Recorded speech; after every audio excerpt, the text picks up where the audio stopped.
Authentic Experts with Kara James, the show that takes you around the world to share interviews with some of the most successful and relevant people on the planet. Hear their stories and get the most important business lessons they have learned on their road to success, and get exclusive advice on how to implement their success into your life and business. Authentic Experts with Kara James is brought to you by the Strategic Advisor Board and your host, Kara. Hello, everyone. Kara James here with the Authentic Experts podcast. And I'm super excited about today's guest. And she's got little fun stories. And as well as being a professional, she's got some really fun stories behind the scenes, too. So I want to welcome Jamie Samhan. And she's about 10 years in media, brought in a whirlwind of experience for Jamie, including much of that time covering the royal family. Awesome. Can't wait to hear about that.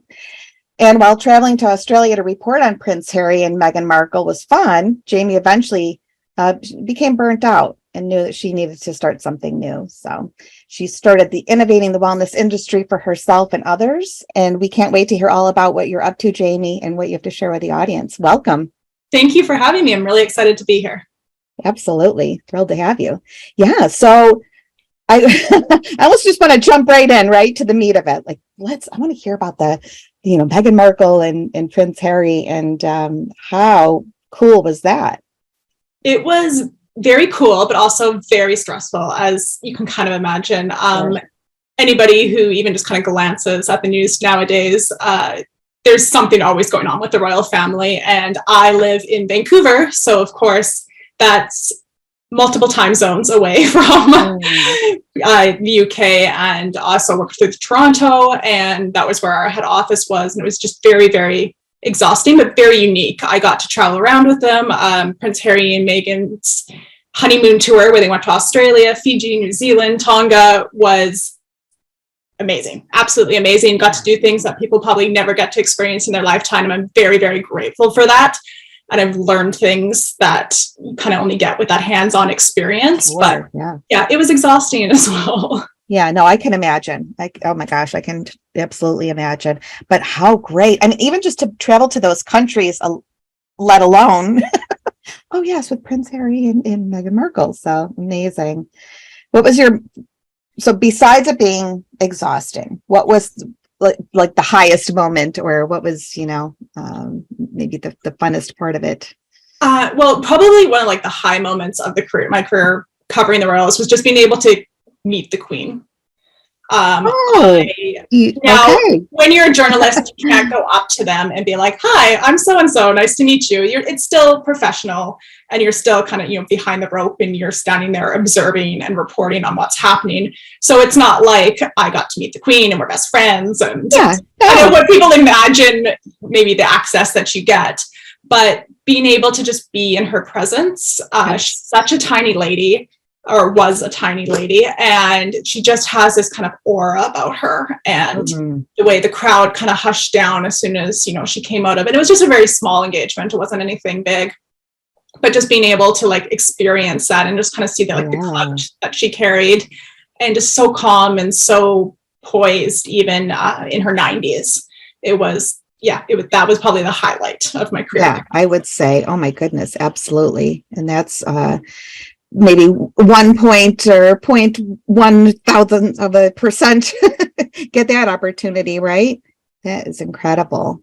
Awesome. So let's dive into your business and what you're doing now, what you're up to, and what you love about it, and share. Absolutely. So covering the royal family, especially once again now back to the Queen, there was a stress that you always had to be on call and ready for anything. I carried around a black outfit, preparing for when the Queen would one day die, for years.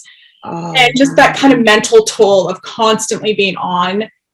There's also a very toxic side of covering probably any celebrity. I did work in celebrity news as well, but especially the royal family and the kind of the fandoms that come with that was very, very tolling. And I needed a wellness program that I could fit into my day, because I was working across multiple time zones. I was very, very burned out.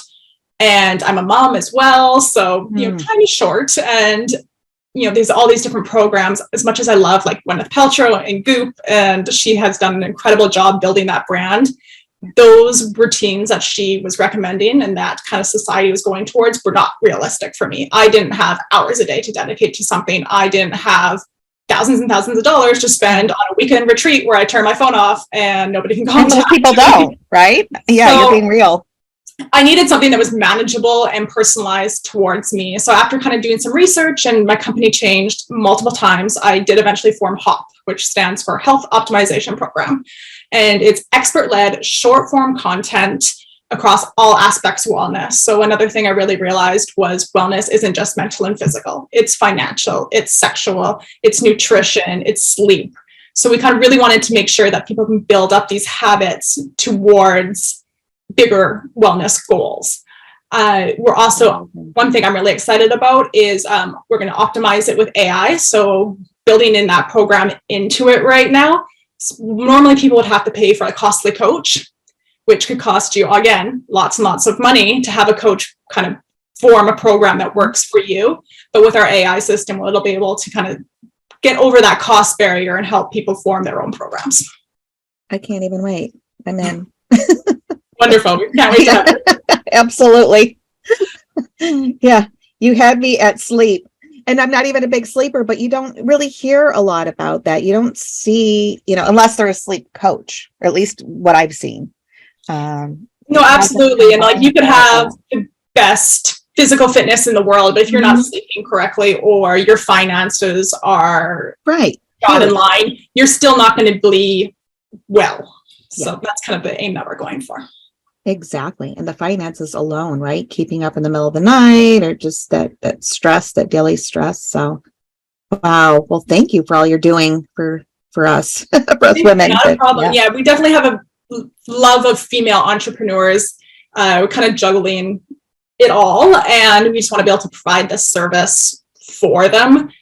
We're building a large community aspect into the brand as well. So they can kind of have that support as they go through the different programs. Wonderful. Great. Yeah.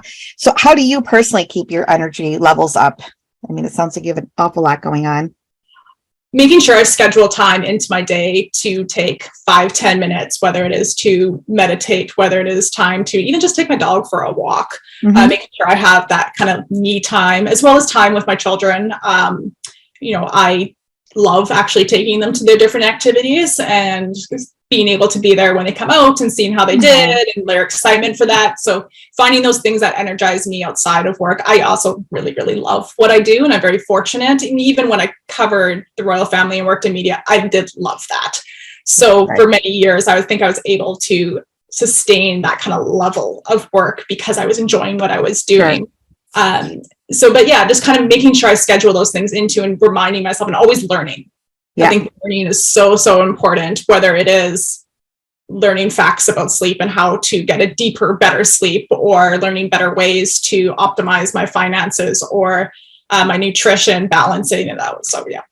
Oh my goodness. Amazing. Right. And I was just met with somebody earlier and I said, I'm a serial learner. So I can appreciate what you're saying. I love to learn. So yeah. And it does. If you're loving something, it makes it a lot easier, even if your day is from 5 a.m. till 11 p.m. sometimes, right? I know honestly how that goes. It doesn't feel like work most of the time. And I'm an extrovert. I love going out and meeting people and networking and connecting with people in the community. So that really kind of helps me through. Yeah, for sure. Right. So, and how do you maintain your confidence in it's really male driven.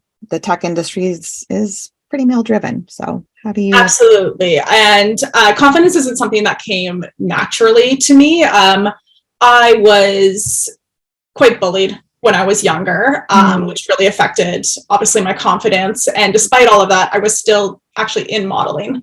I used to model both on the fashion side, and then I also did pageants for many years. And it took a long time to kind of break through the things that you're told constantly. You're obviously in that industry, you're very judged on your looks. And fortunately, that industry is changing a lot, but it took many, many years working through that and to build up my own confidence and know I'm good enough. I don't need to listen to them, whether, they would come up to you and they would pinch you and be like, if we can pinch, it's too much. And kind of go through that. And it was horrible for many, many years. And I wish that upon nobody. But through that and through a really good network of friends and support and kind of actually, especially just like the general shift on in social media and everything, that where people are being more authentic and they're being themselves and they're showing like, no, this isn't how this picture is taken. I can look this way, but if I turn, 90 degrees to the side, it's going to look completely different. So it's just kind of a build up over years, and therapy obviously helped a lot as well, kind of building up that confidence. And fortunately now I know that I don't need to be what other people see. And that works very well in the tech industry. When you're getting up on stage and you're talking about your company, you're never going to please everybody in the room. If you can please yourself and you can make yourself happy, that's kind of the most important thing. And that's kind of the mindset that I have every single time I go on stage, or every time I have to speak to a large group of people, or even just one person. Not everybody's going to be your person, and that's okay. Right. Oh my goodness, I say the same thing. Not everybody loves me, and I'm goofy, nutty, whatever, and I'm professional, but at the same time, I'm going to be me. I love to laugh. I love to have fun. And that does shine through sometimes, maybe when it shouldn't always, but yeah, I'm not going to feel bad about it. Right. I used to like, okay, Kara, just try to be more serious, no, don't change you. So thank you for sharing that. And yeah, I'm glad it is shifting as far as it's still rough, the modeling industry, but going in the right direction. Definitely going in the right direction. That age group that you were at, right? That's the last thing we need to our young ladies to hear is pinching. Come on. Yeah, no, fortunately I've spoken to some people who are still in the industry, and they said it's definitely shifting, and there's still obviously parts that need to change, but it's getting better. Wonderful. Good. So, and then what changes need to be made for women in the tech industry? What do you see? So men actually supporting women in tech, I've been very fortunate to find a lot of great male mentors, males who want to support you, kind of just whether it's just an introduction or whether they're there mentoring you like with weekly calls. That side's been great. Unfortunately, there's not a lot of women in tech who want to do the same thing. And I recently saw a post that went viral on LinkedIn, and it was from another woman who she said she had the same issue. It was so hard to find women in tech who would want to mentor you. And she kind of likened it to the fact that these women have been through so much trying to get to this stage, that they're so hardened, and they've done it themselves. So they are now kind of trying to pass that on to other women, like, you need to do it yourself as well, which is kind of a shame, because I think there's a lot of space for them to still be supportive. Yeah, obviously anybody needs to kind of build that tough skin and be able to get through it when you're raising, whether you're building a product, wherever you are. So I'd love to see kind of women supporting more women and not so much of a competition. And I don't think it's just in tech. Unfortunately, I think it is in a lot of other industries as well.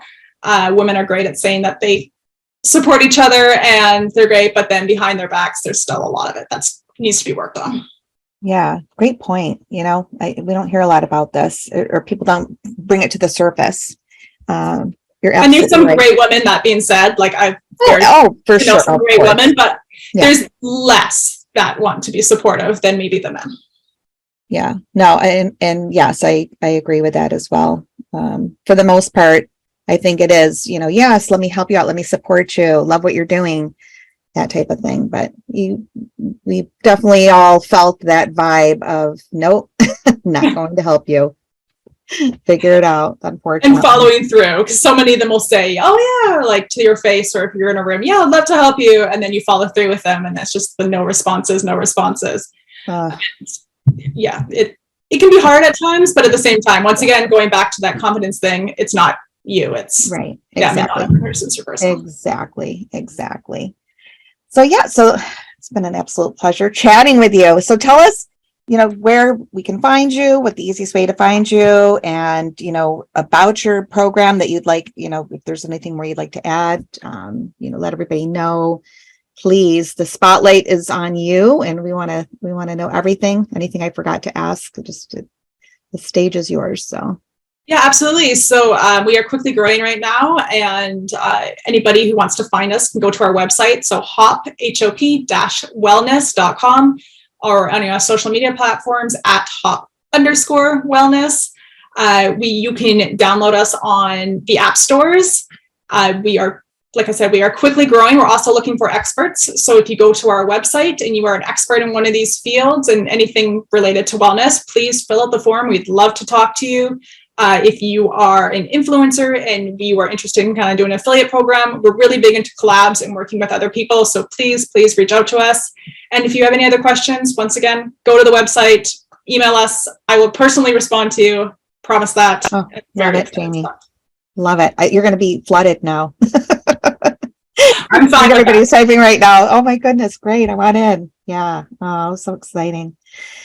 So my last question that I ask everybody is there a book that you would recommend to the audience that you found inspiring, something that you totally love? And it doesn't even have to be business related. So, well, it actually is business related. And so somebody who was kind of helped mentoring me in the very early stages of the company suggested this one, and I found it really great, helping kind of form the product. And I think it could work for both physical or online products. And it's called Hooked, How to Build Habit Forming Products. And the author, I'm going to completely butcher his name now, but it's Nir Eyal. So NIR EYAL.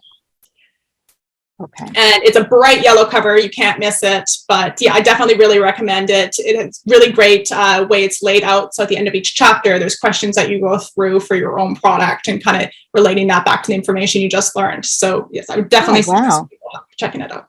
Wonderful. That sounds really helpful too. Yeah, no, it was a good one. Oh, good. Well, thank you for that too. You're welcome. Love it. I think there might be a lot of people out there, again, feverishly typing right now. Well, Jamie, it was a pleasure having you, and I hope you will come back again soon and share with our audience.